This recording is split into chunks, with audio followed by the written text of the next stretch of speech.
साथियों, आप सबको सादर नमस्कार। चंद्राकर सर क्लास में आप सबका बहुत बहुत स्वागत है। साथियों, इस वीडियो में हम लोग चर्चा करने वाले हैं केंद्रीकृत प्राथमिक व उच्च प्राथमिक परीक्षा का मूल्यांकन कार्य हम कैसे करें। वो कौन कौन सी बातें हैं जिसको ध्यान में रख कर के हम बहुत अच्छे से मूल्यांकन कार्य कर सकते हैं। तो आइए चर्चा की शुरुआत हम लोग करें। ये जो मूल्यांकन है वो प्रत्येक ब्लॉक में 5 या 6 मूल्यांकन केंद्र बनाए जाएंगे।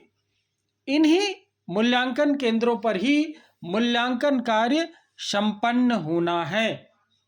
और ये जो केंद्रीकृत 5वीं या प्राथमिक जो परीक्षा है उसका मूल्यांकन कार्य चालू होगा अभी 30 मार्च से, जबकि केंद्रीकृत उच्च प्राथमिक या पूर्व माध्यमिक परीक्षा का जो मूल्यांकन कार्य है वो 4 अप्रैल से प्रारंभ होना है। अर्थात ये जो मूल्यांकन कार्य है वो क्रमशः 30 मार्च व 4 अप्रैल से निर्धारित मूल्यांकन केंद्रों पर प्रारंभ हो जाएगा। और इस बार जो पेपर है वो एक विकास खंड का जो पेपर है वो दूसरे विकास खंड में भेजा जाएगा। मतलब हमें दूसरे विकास खंड का जो पेपर है वो चेक करना है। आइए चर्चा की शुरुआत हम लोग करें कि किस प्रकार से मूल्यांकन कार्य होना है। तो इसके लिए लीजिएगा चर्चा की शुरुआत हम लोग करते हैं। तो सबसे पहले देखते हैं कि हमें क्या दिशा निर्देश मिला हुआ है। तो आइए चर्चा की शुरुआत करें। संकुल केंद्र जिन्हें मूल्यांकन केंद्र निर्धारित किया गया है, जैसे कि मैंने पहले ही बताया, प्रत्येक ब्लॉक में कम से कम 5 या 6 मूल्यांकन केंद्र बनाया जाएगा। और उस संकुल का जो प्राचार्य होगा वह मूल्यांकन केंद्राधिकारी होगा। मान लीजिए किसी संकुल को 5 संकुल है, एक विकास खंड में 5 संकुल है, पांचों संकुल में मूल्यांकन कार्य हो रहा है, तो उस संकुल का जो प्राचार्य है वो मूल्यांकन केंद्राधिकारी होगा। चलिए आगे बढ़ते हैं। और इस मूल्यांकन कार्य में जो भी टीचर जाएगा मूल्यांकनकर्ता के रूप में, तो मोबाइल पूरी तरह से वर्जित रहेगा, मोबाइल एलाउ नहीं होगा। साथ ही साथ आप इस बात का भी ध्यान रखेंगे कि मूल्यांकन कार्य करते समय संडे को भी या किसी भी अन्य छुट्टियों की तिथि में भी मूल्यांकन कार्य निरंतर जारी रहेगा। मतलब मूल्यांकन कार्य में कोई छुट्टी नहीं होगा और मूल्यांकन कार्य जो है वो प्रातः 10 बजे से प्रारंभ हो करके संध्या 5 बजे तक जारी रहेगा। इसके लिए कुछ और दिशा निर्देश हैं जिसे हमें जानना जरूरी है। उन दिशा निर्देशों में हमें इस बात को ध्यान रखना है कि गोपनीयता बनी रहे। गोपनीयता बनी रहे मतलब जो हम लोग मूल्यांकन कार्य करें वो गोपनीय रहे, उसको हम किसी से शेयर ना करें। इस बात को भी हमें ध्यान में देना होगा। साथ ही साथ हमें ये ध्यान में रखना होगा कि हम जब मूल्यांकन कार्य में जाएं तो एक मॉडल आंसर हम खुद से बना लें। हालांकि वहां पर आपको मॉडल आंसर मिलेगा, लेकिन वही मॉडल आंसर अंतिम नहीं है। क्योंकि साथियों आप अच्छे से जानते हो, यदि हम लोग गणित की बात करें तो एक ही गणित कई विधियों से बनता है। यदि मॉडल आंसर में एक ही विधि से बना हुआ है और बच्चा दूसरी विधि से बना है, तो यदि हम लोग सिर्फ मॉडल आंसर के भरोसे मूल्यांकन कार्य करें तो ये बच्चों का अहित हो जाएगा। इसीलिए संबंधित जो टीचर है, संबंधित विषय को जो टीचर है वही उस मूल्यांकन कार्य में हिस्सा लेगा। उदाहरण के तौर पर जो टीचर 5वीं में गणित पढ़ाता है वही टीचर 5वीं के गणित विषय का मूल्यांकन करेगा। जो टीचर 8वीं में गणित पढ़ाता है वही टीचर 8वीं के गणित विषय का मूल्यांकन करेगा, ताकि बच्चों का अहित ना हो। इस बात को ध्यान में रखा जाना है। आगे जब हम लोग मूल्यांकन कार्य के लिए जब बंडल को हम लोग खोलेंगे तो बंडल को सावधानी पूर्वक खोलना है। इस खोलने की प्रक्रिया में जो डॉकेट है वो नहीं फटना चाहिए। डॉकेट को हमें संभाल करके रखना है और मूल्यांकन के बाद पुनः उसको बंडल के अंदर में डालना है। ये चीज़ आप लोग ध्यान दीजिएगा। साथ ही साथ एक चीज़ आप लोग और ध्यान दीजिएगा, जब आप बंडल खोलेंगे तो अंदर में 20-20 का पैकेट बना हुआ होगा, वहाँ पर एक फ्लैप लगा हुआ है। अच्छा चलिए मैं फ्लैप आपको दिखाई देता हूँ। ये देखिएगा, ये फ्लैप आपको लगा हुआ मिलेगा। ये फ्लैप देख लीजिए, फ्लैप आप लोग जानते हैं, ये फ्लैप आपको दिखाई दे रहा है प्रारूप 9 में। ये प्रत्येक बंडल में लगा हुआ है, 20-20 के बंडल में एक एक फ्लैप लगा हुआ है। इस फ्लैप में ये विषय कोड, परीक्षा केंद्र, उत्तर पुस्तिका की संख्या, केंद्राध्यक्ष का हस्ताक्षर व सील, ये जब एग्ज़ाम हो रहा था वहाँ केंद्राध्यक्ष के द्वारा फिलअप किया जा चुका है। आपको क्या करना है, मूल्यांकन के समय परीक्षक को प्राप्त उत्तर पुस्तिका, जब आप बंडल खोलेंगे तो ये फ्लैप आपको मिलेगा, तो देख लेना कि उसमें यहाँ पर उत्तर पुस्तिका की कुल संख्या कितनी लिखी है। यदि मान लीजिए 18 लिखा है तो आप यहाँ पर 18 लिख देंगे। ये मूल्यांकन के समय परीक्षक को प्राप्त उत्तर पुस्तिका 18 लिख देंगे। साथ ही साथ आप गिन लेना 18 उत्तर पुस्तिका है या नहीं है तो अच्छी बात है, नहीं है तो तुरंत आप जो वहाँ पर हेड वेलवर रहेगा, मुख्य मूल्यांकन करता रहेगा, उसको सूचित कर दीजिएगा, बहुत ही ज़रूरी है। और उसके बाद आप अपना हस्ताक्षर कर दीजिएगा। यहाँ पर हस्ताक्षर परीक्षक जहाँ पर लिखा हुआ है वहाँ पर आप अपना साइन करिएगा। उसके बाद ही मूल्यांकन कार्य आपको प्रारंभ करना है, तो इस बात को ध्यान दीजिएगा। सही संख्या निकल जाएगा तो अच्छी बात है, नहीं निकले तो आप जरूर सूचना दीजिएगा। चलिएगा चर्चा को आगे बढ़ाएं। आगे बढ़ा करके हम पुनः उस बात की ओर आते हैं जहां हम लोग चर्चा को छोड़े थे। आदर्श उत्तर पुस्तिका की मैं बात कर रहा था, वो आप जरूर बना लेंगे। अब चलिए, अब आपने बंडल को बहुत ही सावधानी से खोला और जितना वहाँ पर लिखा था उतना उत्तर पुस्तिका मिला।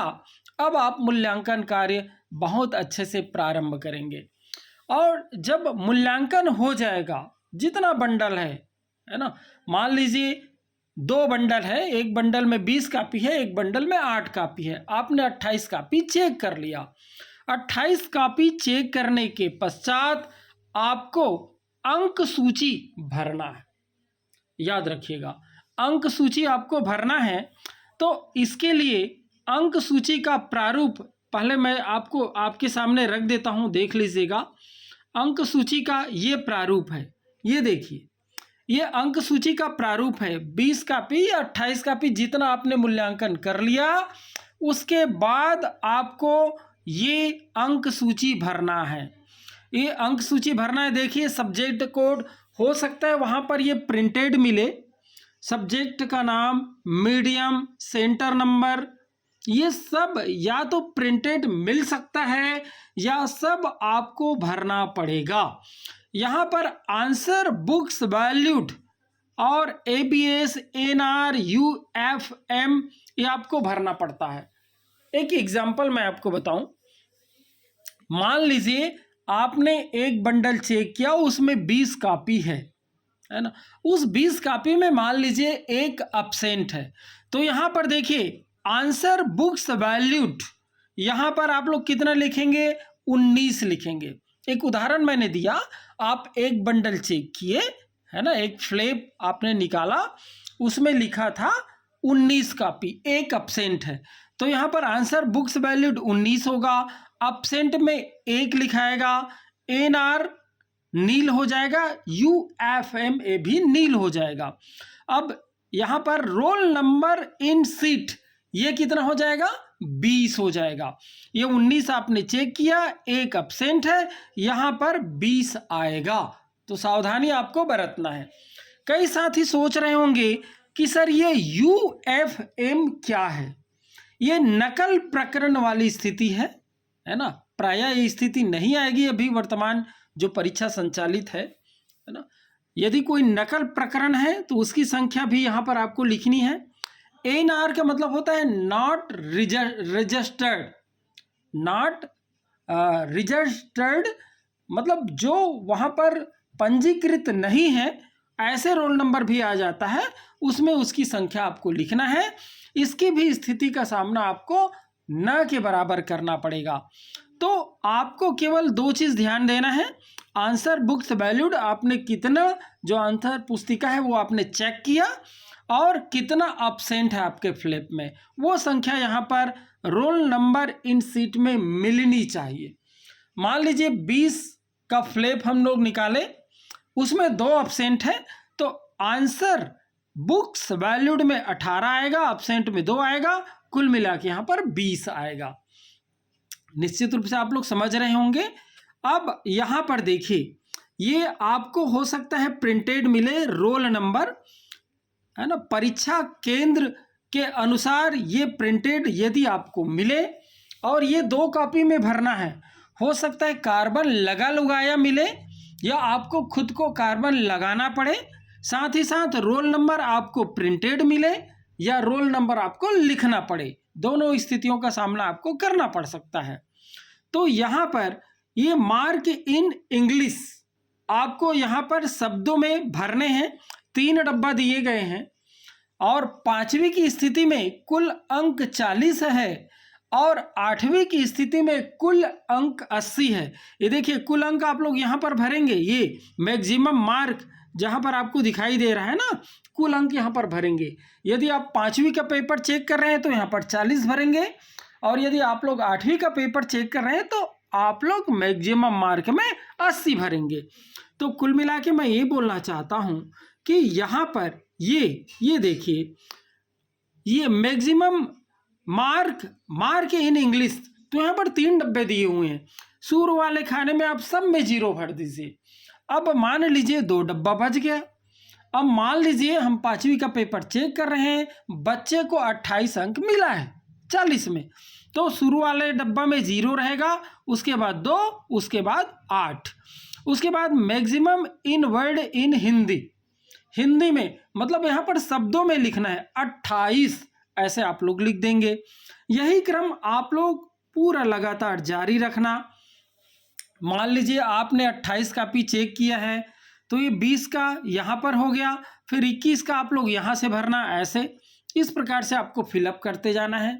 और याद रखिए अब्सेंट वाला रोल नंबर आपको लिखना है, अब्सेंट वाला रोल नंबर लिखना है, और वहाँ पर मार्क इन इंग्लिश में ABS लिख देंगे। पहले डब्बा में A, दूसरे डब्बा में B, तीसरे डब्बा में S, उसके बाद यहाँ पर शब्दों में लिख देना अनुपस्थित। तो ये जरूर सावधानी बरतिएगा। यदि कोई बच्चा अब्सेंट है तो उसका रोल नंबर आपको लिखना है। मार्क इन इंग्लिश में ABS लिखेंगे, हिंदी में आप लोग अनुपस्थित लिख देंगे। उम्मीद करता हूँ ये अंक सूची भरने में आपको कोई समस्या नहीं आएगी। अब चलिए, आपने इधर 20 का अंक आपने भर दिया है, अब आपको उसको जोड़ना भी है। याद रखिएगा आपको जोड़ना भी है। टोटल 20 जो प्राप्तांक है उसको आपको जोड़ना है, यहाँ पर जोड़ के लिखना है, अंकों में लिखना है, शब्दों में भी आपको लिखना है। उसके बाद इधर 20 का जुड़ेगा, इधर मान लीजिए आपने 28 का किया है तो 8 का इधर जुड़ जाएगा, ये ध्यान दीजिएगा। दोनों का अलग अलग जोड़ना है, 20-20 का अलग अलग जोड़ना है आपको, अंकों में भी शब्दों में भी। उसके बाद आप मूल्यांकन केंद्र का नाम आप लोग लिख दीजिएगा। जिस भी संकुल में आप मूल्यांकन कर रहे हैं उसका केंद्र का नाम लिखिएगा। यहाँ पर वेल्युअर आईडी जब आप मूल्यांकन करने जाएंगे तो आपको एक नंबर दिया जाएगा, उसको वेल्युअर आईडी बोला जाता है। अपना वेल्युअर आईडी यहाँ पर लिख दीजिएगा। आगे वाले डिब्बे में अपना नाम लिखिएगा, पद लिखिएगा, अपने स्कूल का भी नाम लिखिएगा और आपको साइन करना है।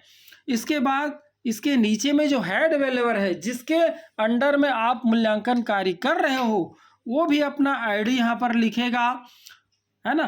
प्राय आप ही को लिखना पड़ेगा, वो शुरू में बता देगा कि मेरा आईडी ये है, नाम ये है, पद इसको ये शुरू में बता दीजिएगा। आपको भी उसका आईडी लिखना पड़ेगा, नाम पद लिखना पड़ेगा। साइन वो खुद करेगा, आप नहीं करोगे, साइन बस वो करेगा, बाकी आप ही को करना पड़ेगा। तो उम्मीद करता हूँ आप अंक सूची अच्छे से भरना सीख लिए हैं।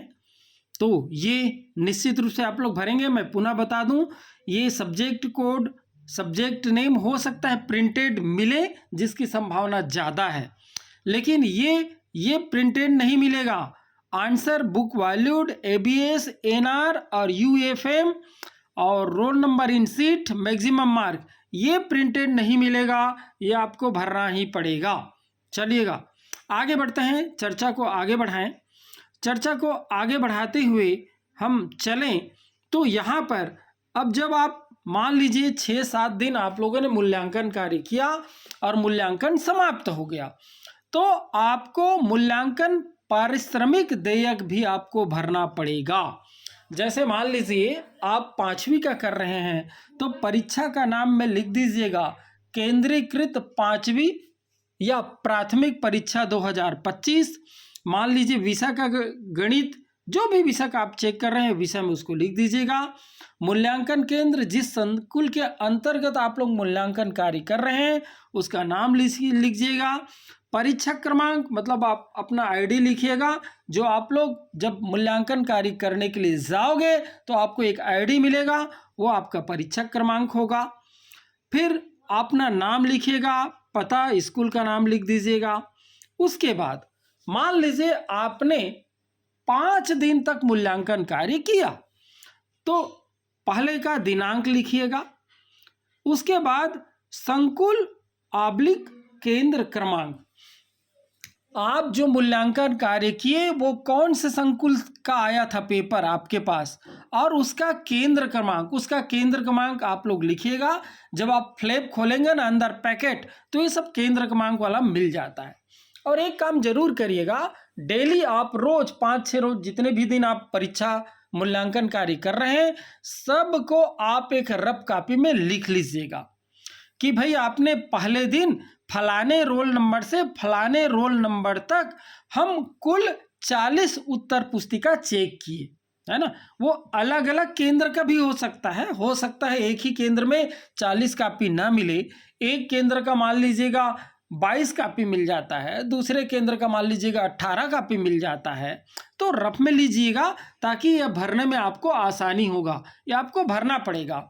मान लीजिए एक उदाहरण के तौर पर आपने 1 अप्रैल 1/4/25 को चेक किया, आपका केंद्र क्रमांक जो भी है आप फ्लैप देख करके लिख लेंगे, और रोल नंबर इतने से इतने तक हमने एक पैकेट में 20 कॉपी चेक किया, तो यहाँ पर मूल्यांकित उत्तर पुस्तिका 20 हो जाएगा, अंक प्रविष्टि वही चाहेगा 20 आएगा, है ना।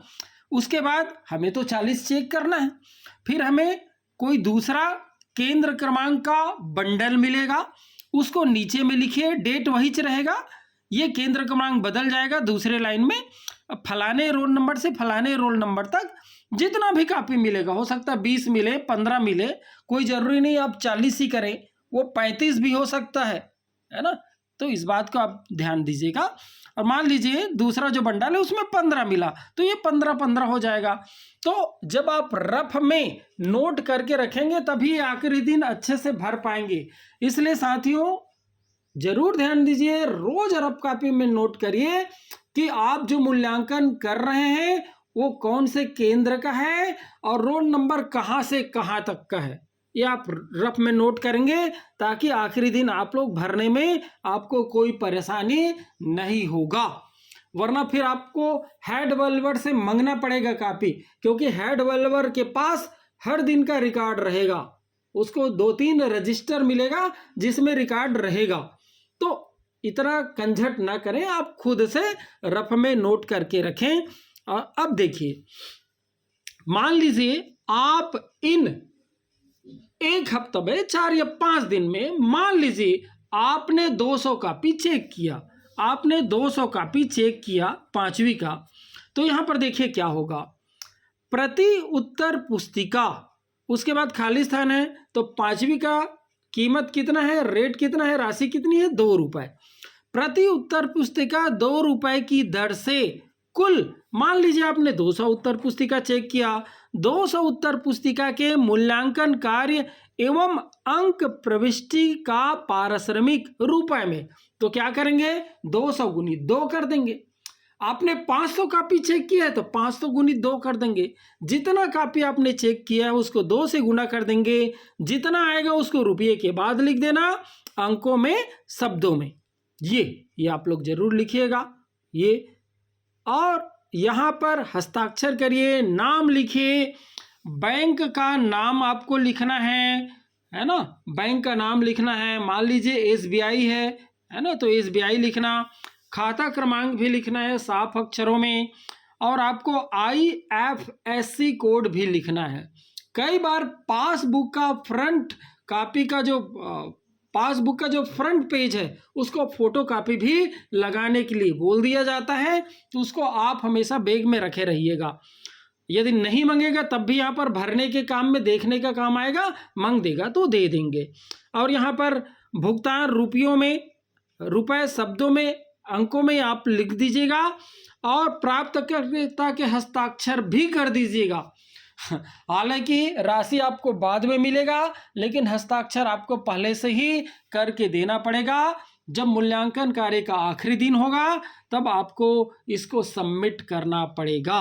उम्मीद करता हूं ये भी आपको समझ आया होगा। चलिए, और यही बात 8वीं के लिए भी लागू होगा। 8वीं में रेट जो है वो पर आंसर पुस्तिका 3 रुपये है और 5वीं का 2 रुपये है। ये आप अच्छे से भर लेंगे। इसके बाद कुछ और दिशा निर्देश है जिसको अब हम लोग देखने का प्रयास करते हैं। आइए, मूल्यांकन से संबंधित और कुछ बातें हैं जो हम लोग जानने का प्रयास करें, जिसको ध्यान में रखें तो हमारा जो मूल्यांकन कार्य है वो बहुत सुगमतापूर्वक संपन्न हो जाएगा। तो आइए, जैसे कि मैंने आपको पहले ही बताया, प्राथमिक परीक्षा का जो मूल्यांकन कार्य है वो 30 मार्च से प्रारंभ होगा, जबकि माध्यमिक अर्थात जो उच्च प्राथमिक का जो मूल्यांकन कार्य है वो 4 अप्रैल से प्रारंभ होगा। और मूल्यांकनकर्ताओं को प्रतिदिन कम से कम 40 उत्तर पुस्तिका देने का प्रावधान है। वो 35 भी हो सकता है, 32 भी हो सकता है। वो एब्सेंट कितने मिलते हैं उस फ्लैप में, इस बात पर डिपेंड करेगा। और मैंने पहले ही बताया कि प्रत्येक विषय के लिए एक हेड वैल्यूअर होगा, मुख्य मूल्यांकनकर्ता होगा, जिसके अंदर आपको काम करना है। और वो जो हेड वैल्यूअर है ना, वो आप मान लीजिए एक हेड वैल्यूअर के अंतर्गत मान लीजिएगा 50 मूल्यांकनकर्ता काम कर रहे हैं, तो हेड वैल्यूअर को मूल्यांकनकर्ताओं में 5% से कॉपी लेकर के पुनः चेक करनी है, ताकि कोई त्रुटि हो जिसका समाधान किया जा सके। ये हेड वैल्यूअर का काम है। इसके बाद आप अच्छे से जानते हैं कि ये जो मूल्यांकन कार्य है वो अभी चर्चा हुआ कि 30 मार्च और 4 अप्रैल से प्रारंभ हो रहा है, और इसको लगभग 15 अप्रैल तक कंप्लीट कर लेना है। 15 अप्रैल तक मूल्यांकन का कार्य समाप्त कर लेना है। और ये जो आप लोग अंक सूची बनाओगे वो निश्चित रूप से ऊपर जाएगा, और ऊपर जब जाएगा तो वहां पर प्रमाण पत्र सह अंक सूची, अच्छा इसको मैं आपको दिखाई देता हूं पहले। ये प्रमाण पत्र सह अंक सूची क्या है आप लोग अच्छे से जानते हैं। प्राय हम इसी को अंक सूची बोल देते हैं। मैं कई बार जब अंक सूची ऊपर मैंने बोला तो कई जने समझ ये इसको अंक सूची बोल रहे होंगे आप लोग। ये अंक सूची नहीं है, ये क्या है, प्रमाण पत्र सह अंक सूची है। साथियों आपको याद होगा इसके पहले वाले वीडियो में हम लोग प्रोजेक्ट का अंक भर के कैसे देते हैं, साथ ही साथ सह ज्ञानात्मक जो अंक है वो कैसे देते हैं, इसकी चर्चा हम लोग कर चुके हैं, वो आप लोग भेज भी चुके हैं। वो वाली अंक जाएगा ऊपर, और ये जो आप लोग मूल्यांकन करेंगे ना, प्राथमिक में 40 नंबर का और माध्यमिक में 80 नंबर का, ये भी जाएगा। जब पूरा ये अंक सूची जाएगा तब प्रमाण पत्र सह अंक सूची बनना प्रारंभ होगा। ये शायद इस साल प्रिंटेड आएगा, और जब आप मूल्यांकन कार्य करके ये दे देंगे, ये देखिए ये अभी जो आप लोग मूल्यांकन कार्य करेंगे लिखित 40 अंक है, इसका अंक यहाँ पर भराएगा। और पहले जो आप लोग भेज चुके हैं है ना, वो सह ज्ञानात्मक है ना, सह संज्ञानात्मक, और ये प्रयोजना ये आप लोग पहले से भेज चुके हैं। सब एक जय जब हो जाएगा तो वहाँ पर ये प्रमाण पत्र सह अंक सूची वहाँ पर प्रिंट होगा। इसी चीज़ को मैं आपको लोग बोल रहा था। आइए ये शायद आपको नहीं भरना है। जब आप लोग ये मूल्यांकन कार्य कर देंगे और अंक सूची बना के जब भेजेंगे, और आपने फर्द पहले से भेज दिया है, सब मिला के ये वहाँ पर फाइनल एंट्री यहाँ पर होगी। तो मैं ये बोल रहा था कि मूल्यांकन कार्य कब समाप्त हो जाएगा, 15 अप्रैल को। 15 अप्रैल को मूल्यांकन कार्य समाप्त हो जाएगा। ये कोशिश है शासन का। ये चलिए ये देखिएगा, तो ये जो अंक सूची आप लोग बनाएंगे वो 25 अप्रैल तक ऊपर पहुंच जाएगा, और 28 अप्रैल तक आपको वो जो अभी मैंने कुछ देर पहले दिखाया प्रमाण पत्र सह अंक सूची, वो आपको मिल जाएगा। और 30 अप्रैल को यहाँ पर रिजल्ट जारी करने हैं अपने अपने संस्था में। 30 अप्रैल को रिजल्ट जारी हो जाएगा, और यहाँ पर जब 30 अप्रैल को रिजल्ट जारी हो जाएगा तो आपको अच्छे से पता है कुछ बच्चे अनुत्तीर्ण भी हो सकते हैं। अनुत्तीर्ण बच्चों की गणना जो है वो पूरक में होगी, और यदि कोई बच्चा पूरक आया है तो आपको अच्छे से पता है उसको पुनः हमें पढ़ाना पड़ेगा, और पढ़ा करके पूरक परीक्षा का आयोजन हम लोग जून में लेंगे, 1 जून 2025 से। फिर उसका मूल्यांकन होगा। हो सकता है बच्चा उसमें पास हो जाए तो अच्छी बात है। यदि बच्चा पूरक में भी अनुत्तीर्ण हो गया तो फिर लास्ट में हमें उसको फेल तो करना ही नहीं है, कक्षोन्नति दे करके उसे अगली कक्षा में प्रवेश देना है। साथियों ये प्रोसेस आप लोग अच्छे से समझ गए होंगे। एक चीज़ और जो मैंने अभी आपको बताया कि प्रत्येक ब्लॉक में कुछ संकुल केंद्र को मूल्यांकन केंद्र के रूप में चयन किया गया है। एक ब्लॉक में कम से कम 5 या 6 संकुल केंद्र को मूल्यांकन केंद्र के रूप में चयन किया गया है। तो एक उदाहरण मैं आपको दूं, जैसे आरंग ब्लॉक है, आरंग ब्लॉक में 6 संकुल को मूल्यांकन केंद्र बनाया गया है। आपको स्क्रीन पर नजर आ रहा होगा, देखिएगा ये एक उदाहरण। ऐसे ही छत्तीसगढ़ के सभी ब्लॉकों के कुछ चुनिंदा संकुल को मूल्यांकन केंद्र बनाया गया है। आरंग की यदि मैं बात करूं तो 6 संकुल में मंदिर हसौद है, समोदा है, चंदखुरी है, आरंग है, परसदा है, कुसरंगी है, इसको मूल्यांकन केंद्र बनाया गया है। उसी प्रकार से आप अभनपुर का भी देख सकते हैं, आप तिल्दा का भी देख सकते हैं, आप धरसीमा का भी दे सकते हैं, और यही बात पूरे छत्तीसगढ़ के सभी ब्लॉकों के लिए लागू है। चुनिंदा संकुल को ही वहाँ पर मूल्यांकन केंद्र बनाया गया है। ध्यान ये रखा गया है कि टीचरों को मूल्यांकन कार्य के लिए कम से कम दूरी तय करना पड़े। साथियों, निश्चित रूप से ये सारी बात आपको समझ आई होगी और आप मूल्यांकन कार्य बहुत अच्छे से कर पाएंगे।